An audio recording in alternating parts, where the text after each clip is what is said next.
Hello guys, good morning, good afternoon, good evening. मैं हूं भास्कर और आप सबका भास्कर एजुकेशन पे स्वागत करता हूं। आपको ये जानकर खुशी होगी कि आज मैं साइंस का पहला लेक्चर लेकर आया हूं और ये फिजिक्स का इलेक्ट्रिसिटी चैप्टर से है। उम्मीद करता हूं कि आप इसे एंजॉय करेंगे और कुछ नई चीज़ें सीखेंगे। देखिए, शिक्षा पे हर कोई का अधिकार है। मेरा ये वीडियो बनाने का मकसद है कि सारे विद्यार्थी घर बैठकर इसे पढ़ सकें। तो जितना हो सके इस वीडियो को आप शेयर कीजिए। आइए क्लास स्टार्ट करते हैं। आज हमने टॉपिक उठाया है इलेक्ट्रिसिटी यानी कि विद्युत। ये इलेक्ट्रिसिटी का क्लास 1 है।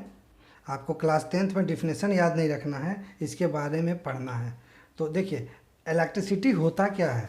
इलेक्ट्रिसिटी में हम स्टडी ऑफ चार्जेज के बारे में पढ़ते हैं। स्टडी ऑफ चार्जेज के बारे में पढ़ते हैं। ये चार्जेज क्या होता है मैं आगे अभी बताऊंगा, पहले आप इस पॉइंट को समझिए। स्टडी ऑफ चार्जेज के बारे में हम इलेक्ट्रिसिटी के अंतर्गत पढ़ते हैं और स्टडी ऑफ चार्जेज के अंदर दो पार्ट आते हैं, या स्टडी ऑफ चार्जेज के दो पार्ट हैं। फर्स्ट पार्ट को हम स्टैटिक इलेक्ट्रिसिटी कहते हैं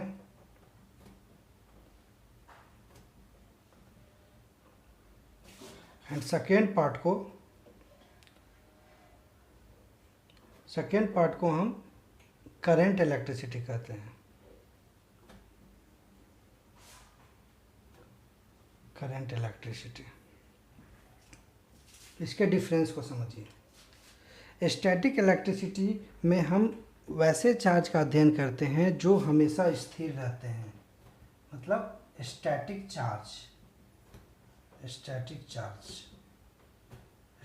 या रेस्ट भी कह सकते हैं इसको। हिंदी में आप कह सकते हैं स्थिर चार्ज।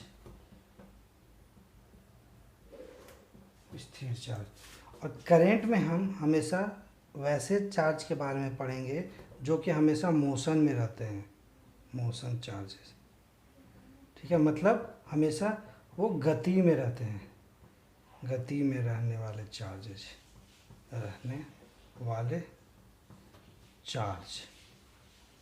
ठीक है, मतलब इसमें स्थिर चार्ज के बारे में हम पढ़ेंगे, इसमें गति में रहने वाले चार्ज के बारे में पढ़ेंगे। अब इस पॉइंट को हम बाद में देखते हैं, पहले इसको देखिए। स्टैटिक इलेक्ट्रिसिटी आप देख सकते हैं, बचपन में आपको याद होगा कि एक आप प्रैक्टिकल किया करते थे कि कागज़ के छोटे छोटे टुकड़े को एक जगह रखते थे और कंघी को अपने माथे बाल से रगड़ कर जब इस कागज़ के टुकड़े पास कंघी को लाते थे आप, तो ये कुछ कागज़ के टुकड़े कंघी की तरफ अट्रैक्ट हो जाती थी और कुछ नहीं होते थे।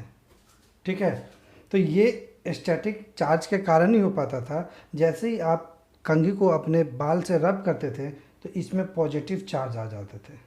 ठीक है, और जो भी कागज़ के टुकड़े में निगेटिव चार्ज होता था उसे अपनी तरफ वो खींच लेते थे और पॉजिटिव चार्ज वाले को अपने से दूर कर देते थे। अब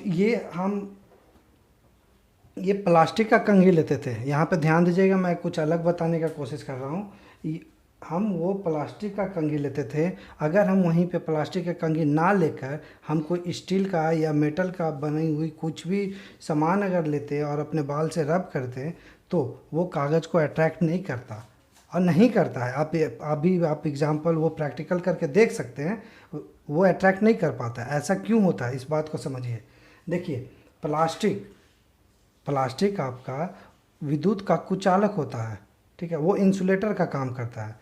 तो जब हम इसे इतना दूर, अगर ये मान लीजिए ये पूरा बड़ा सा कंघी है, आप इतना दूर ही रब करते हैं कंघी को, तो इतना दूर में ही कागज़ को वो अपनी तरफ अट्रैक्ट करेगा, ना कि इधर से भी अट्रैक्ट करना स्टार्ट करेगा। क्यों नहीं करेगा? क्योंकि ये विद्युत का सुचालक है, इंसुलेटर है।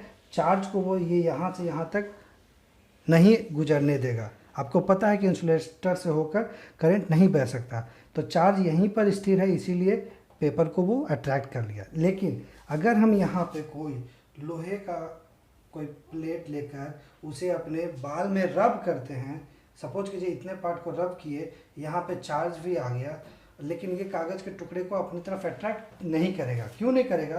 क्योंकि ये एक कंडक्टर का रोल निभाता है। कोई भी मेटल कंडक्टर होते हैं, और जब हम इस पर इसको रब करते हैं तो सारे ये जो चार्ज है वो स्थिर ना होकर इसमें दौड़ने लगते हैं, मतलब ये जितना बड़ा है उसमें वो डिस्ट्रीब्यूट हो जाता है, जिसके चलते एक जगह चार्ज नहीं रह पाता, ठीक है, जिस वजह से वो पेपर को अट्रैक्ट नहीं कर पाते हैं। तो ये स्टैटिक चार्ज के कारण ही ये पेपर को अट्रैक्ट कर पाए। तो ये था स्टैटिक इलेक्ट्रिसिटी। स्टैटिक इलेक्ट्रिसिटी एक प्रकार का फेनोमेना है जिसके अंतर्गत हम लोग स्थिर यानी कि रेस्ट चार्ज के बारे में पढ़ते हैं। ये टॉपिक क्लास 10th में नहीं है, लेकिन बेसिक आपको जानना ज़रूरी है। अब आपको करंट इलेक्ट्रिसिटी के बारे में पढ़ना है, क्लास 10th में आपको पढ़ना है, ठीक है। अब इसमें आपको पढ़ना है कि चार्ज जब एक जगह से दूसरे जगह ट्रैवल करते हैं, सपोज कीजिए यहाँ से यहाँ तक अगर चार्ज ट्रैवल किए, तो ये ट्रैवलिंग का जब हम अध्ययन करते हैं तो वो करंट इलेक्ट्रिसिटी के अंतर्गत आता है। ध्यान से समझिएगा, अगर कोई चार्ज को हम लोग Q से डिनोट करते हैं, अगर ये चार्ज Q यहाँ से चल कर यहाँ पहुँच जाता है तो ये हमारे करंट इलेक्ट्रिसिटी के अंतर्गत आता है। इसमें हम वैसे ही चार्ज के बारे में अध्ययन करते हैं जो चार्ज मोशन में होते हैं। अब चार्ज को एक जगह से दूसरे जगह जाने के लिए मटेरियल की ज़रूरत पड़ती है, एक मीडियम का ज़रूरत पड़ता है, और वो मीडियम आपका कंडक्टर कहलाता है। कंडक्टर, हिंदी में इसको चालक कहते हैं, ठीक है। और ये कंडक्टर आपके अभी मैं बताया मेटल हो सकते हैं, एलॉयज भी हो सकते हैं, आपका इलेक्ट्रोलाइटिक सॉल्यूशन भी हो सकते हैं, इलेक्ट्रोलाइटिक सॉल्यूशन भी हो सकते हैं। अब इलेक्ट्रोलाइटिक सॉल्यूशन मतलब वाटर में आप सॉल्ट को मिला दीजिए, या वाटर में आप बेस को मिला दीजिए, या वाटर में आप एसिड को मिला दीजिए। ये पानी के साथ सॉल्ट, बेस या एसिड का सॉल्यूशन ही इलेक्ट्रोलाइटिक सॉल्यूशन कहलाता है।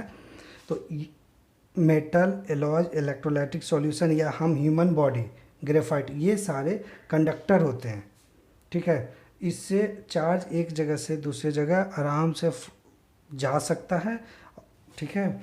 और इसमें अब हम देख सकते हैं कि ये कंडक्टर अगर इंसुलेटर हो जाता, अगर इस कंडक्टर के जगह हम कोई इंसुलेटर का यूज कर लेते तो उससे होकर चार्ज नहीं फ्लो कर पाएगा, ठीक है। तो चार्ज के लिए एक चीज़ आप याद रखिएगा कि चार्ज को एक जगह से दूसरे जगह जाने के लिए कंडक्टर का होना आवश्यक है।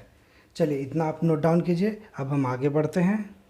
तो अभी हमने देखा कि कंडक्टर, इंसुलेटर, ये कोई मटेरियल है जिसके थ्रू चार्ज एक जगह से दूसरे जगह जा सकता है और नहीं जा सकता। तो आइए एक बार इसके बारे में हम डिटेल से जानते हैं। तो पहला मैं नाम लिया था कंडक्टर, जिसको मैंने चालक कहा। ये एक प्रकार के मटेरियल हैं जिससे होकर चार्ज आराम से एक जगह से दूसरे जगह जा सकता है। अगर मैं इसके एग्जांपल का बात करूं तो मेटल,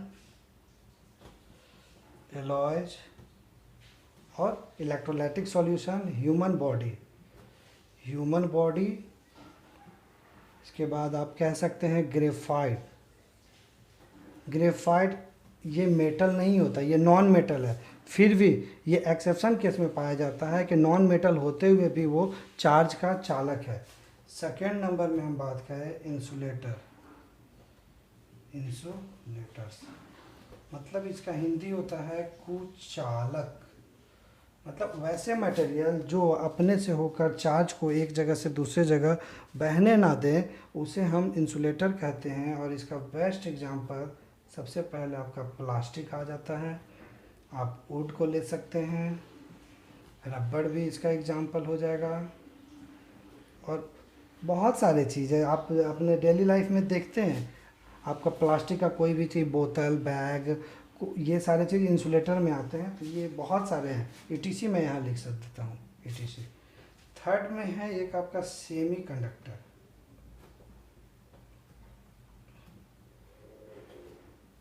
ये अर्धचालक कहलाते हैं, अर्धचालक।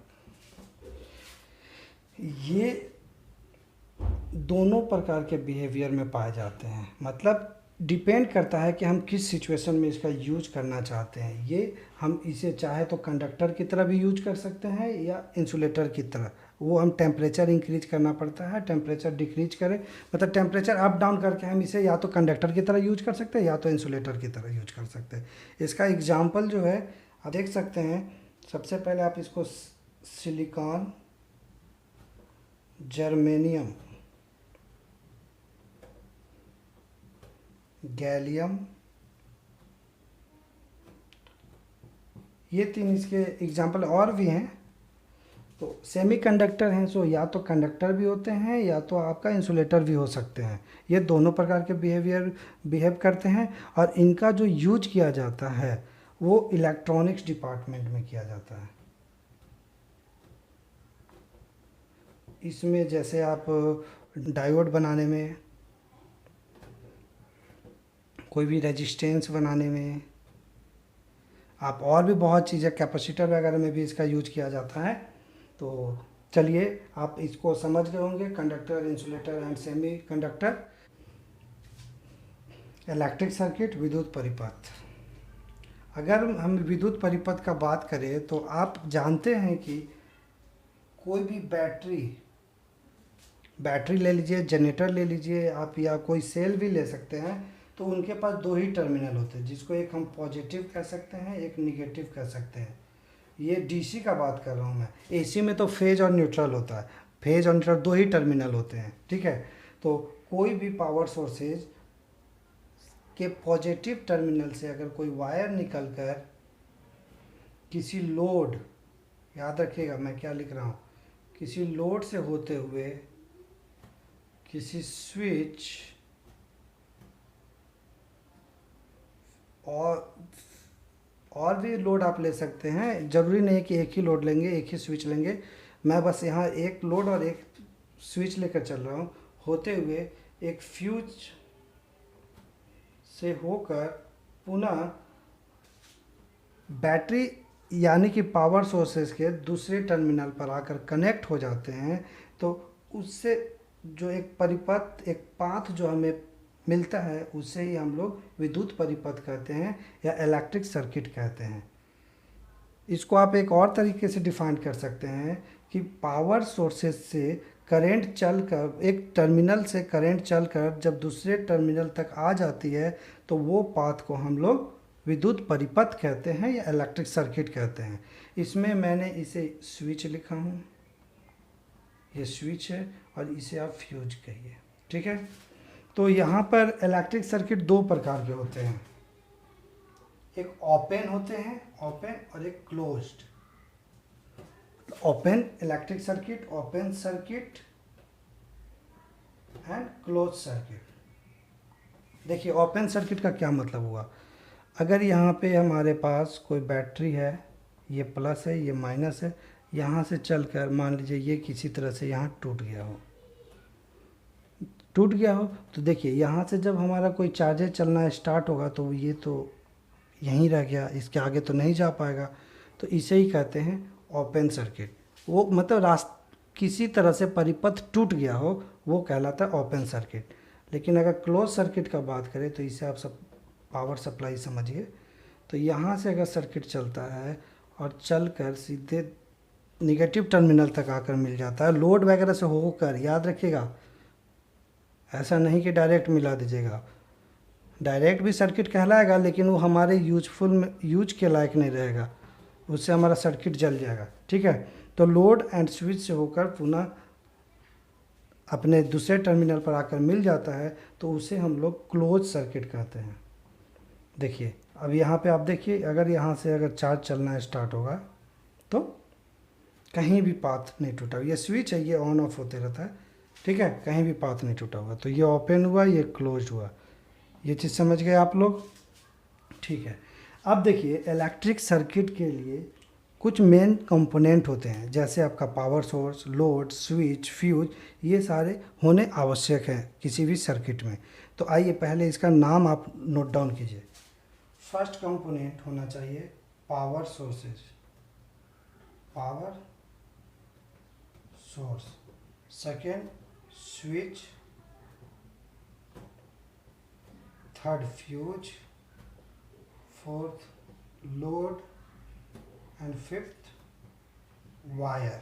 वायर यानी कि कंडक्टर। ये 5 कंपोनेंट का होना किसी भी सर्किट में आवश्यक है। ठीक है, पावर सोर्सेज आप समझ रहे हैं। पावर सोर्सेज एग्जांपल में जैसे समझा था, बैटरी, जनरेटर, या आपका फेज न्यूट्रल या सेल कह सकते हैं। ये सारे पावर सोर्सेज होते हैं, मतलब जो इसे हम किसी भी सर्किट में पावर के लिए यूज करते हैं। स्विच, वो क्या, स्विच का यूज क्या होता है? स्विच का यूज हम लोग करते हैं किसी भी सर्किट को ओपन करने के लिए या क्लोज करने के लिए। फ्यूज हमारा सेफ्टी के लिए यूज होता है। अगर सर्किट में कहीं शॉर्ट सर्किट वगैरह होता है या कोई भी फॉल्ट होती है तो फ्यूज हमें कोई भी इक्विपमेंट को डैमेज होने से बचा लेता है। लोड अभी आपका कोई बल्ब आप लगा सकते हैं, वॉशिंग मशीन लगा सकते हैं, मिक्सर लगा सकते हैं, कोई आप टीवी लगा सकते हैं, फ़ैन लगा सकते हैं। जितने भी ये सारे जो इक्विपमेंट आप घर में यूज करते हैं वो सारे लोड ही कहलाते हैं। वायर यानी कि कंडक्टर, ये तो आप देखते ही आ रहे होंगे। चलिए अब नेक्स्ट टॉपिक पे चलते हैं, इसे आप नोट डाउन कीजिए। टॉपिक देखकर खुश हो रहे होंगे। क्लास के शुरुआत से ही आप सुनते आ रहे हैं चार्ज चार्ज चार्ज। आपके मन में ये सवाल उठ रहा होगा आखिर ये चार्ज होते क्या हैं। तो चलिए आपके ये बेसब्री को भी हम मिटा दें। देखिए, इलेक्ट्रिक चार्ज, जिसे हिंदी में आवेश कहा जाता है। अगर चार्ज की हम बात करते हैं तो चार्ज कोई पार्टिकल नहीं है, ये पार्टिकल का प्रॉपर्टी है। इस चीज़ को आप याद कर लीजिए। Charge is not a particle, charge is a property of particles. ठीक है, charge is the property of particles. Important point है ये, ध्यान रखिएगा। एक ऐसा प्रॉपर्टी है ये किसी पार्टिकल का जिसकी वजह से पार्टिकल किसी दूसरे पार्टिकल को या तो अपनी ओर अट्रैक्ट करता है या तो अपने से दूर करता है। मैंने क्या बोला, फिर से देखिए। ये किसी पार्टिकल का ऐसा प्रॉपर्टी है, यानी कि ऐसा गुण है कि यह दूसरे पार्टिकल को या तो अपनी ओर अट्रैक्ट करता है या तो अपनी ओर अपने से दूर करता है। कैसे, आइए देखते हैं। सपोज कीजिए इस पार्टिकल के पास पॉजिटिव चार्ज है और इस पार्टिकल के पास निगेटिव चार्ज है। तो यहाँ पे चार्ज डिफर कर गया, इसीलिए ये पार्टिकल इस पार्टिकल को अपनी ओर अट्रैक्ट करेगा। अट्रैक्ट करेगा मतलब अपनी ओर खींचेगा। क्यों खींचेगा? क्योंकि दोनों के पास एक दूसरे से अलग अलग चार्जेज हैं। तो ये चीज़ ध्यान रखिएगा कि जब दो पार्टिकल के पास अनलाइक चार्ज होंगे तो वो अट्रैक्ट करेंगे, दोनों एक दूसरे को अट्रैक्ट करेंगे। ठीक है, अगर यहाँ पे ये पॉजिटिव चार्ज है, अगर इसे भी पॉजिटिव चार्ज कर दिया जाए तो ये चार्ज दोनों के पास सेम चार्ज हो जाएंगे और सेम चार्ज के कारण वो एक दूसरे को रिपल करेंगे।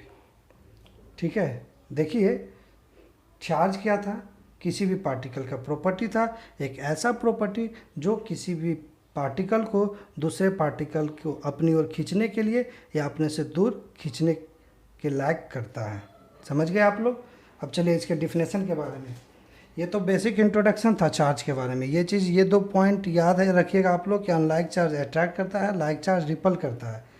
अब देखिए, चार्ज को हमेशा Q से डिनोट किया जाता है। देखिए,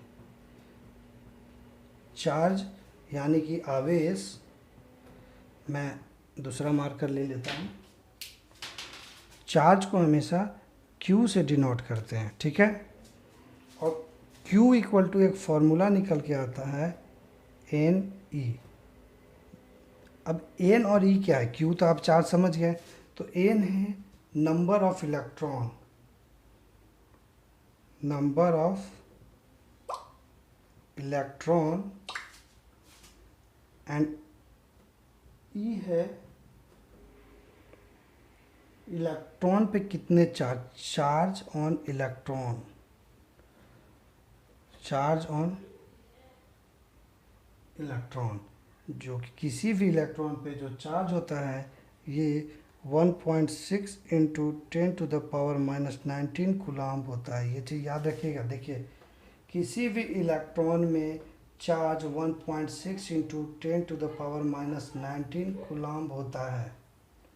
ये पॉइंट याद रखिएगा। तो कहने का मतलब है कि चार्ज इलेक्ट्रॉन से बना है। किसी भी पदार्थ में एक इलेक्ट्रॉन है मतलब उसके पास एक चार्ज है। अगर 4 इलेक्ट्रॉन है तो इसके मल्टीपल 4 कर देंगे तो वो इससे 4 टाइम्स हो जाएगा, 4e चार्ज हो जाएगा उस पदार्थ का।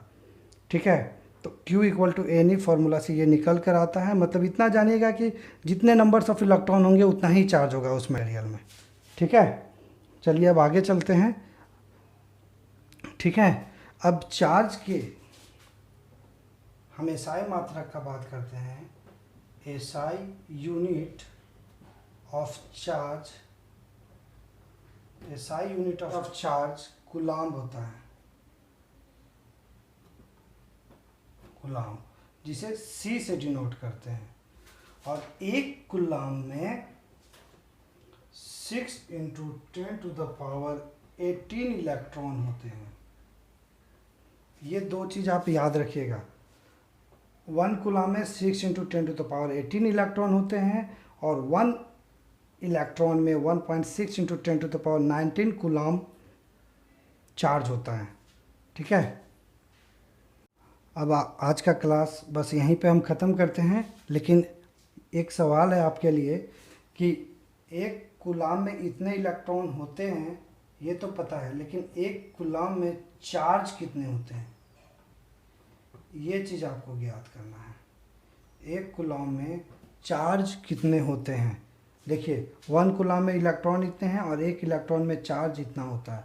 तो इसको और इसको आप मल्टीप्लाई कीजिएगा तो 1 कूलम्ब में चार्ज कितने होते हैं वो आपको पता चल जाएगा। ठीक है, तो यहीं पे हम क्लास को ख़त्म करते हैं। आज हमने बेसिक इलेक्ट्रिसिटी के बारे में पढ़ा, जिसमें हमने पढ़ा कि इलेक्ट्रिसिटी स्टडी ऑफ चार्जेज को बोला जाता है। स्टडी ऑफ चार्जेज हम 2 प्रकार के करते हैं। पहला होता है स्टैटिक इलेक्ट्रिसिटी, दूसरा होता है ये आपका करंट इलेक्ट्रिसिटी। करंट इलेक्ट्रिसिटी और स्टैटिक इलेक्ट्रिसिटी दोनों के बारे में हमने पढ़ा। फिर करंट इलेक्ट्रिसिटी के लिए मतलब वैसे चार्ज जो कि एक जगह से दूसरे जगह जाते हैं वो करंट इलेक्ट्रिसिटी के अंतर्गत आते हैं। और करंट इलेक्ट्रिसिटी के लिए हमें कंडक्टर का ज़रूरत पड़ता है। मटेरियल्स के बारे में हमने पढ़ा, ये आपका सर्किट के बारे में पढ़ा, सर्किट में कौन कौन से कंपोनेंट इंपॉर्टेंट होते हैं। फिर हमने पढ़ा इलेक्ट्रिक चार्ज क्या होता है। कल के क्लास में इससे आगे हम बढ़ेंगे और कल सीखेंगे इलेक्ट्रिक करंट क्या होता है, आखिर इलेक्ट्रिक चार्ज से इलेक्ट्रिक करंट कैसे बना और इलेक्ट्रॉन का मूवमेंट किसी भी कंडक्टर में कैसे होता है। तो ये हम कल सीखेंगे। उम्मीद है कि आपको आज कुछ नया सीखने को मिला होगा। मिलते हैं नेक्स्ट क्लास में। चलिए, धन्यवाद।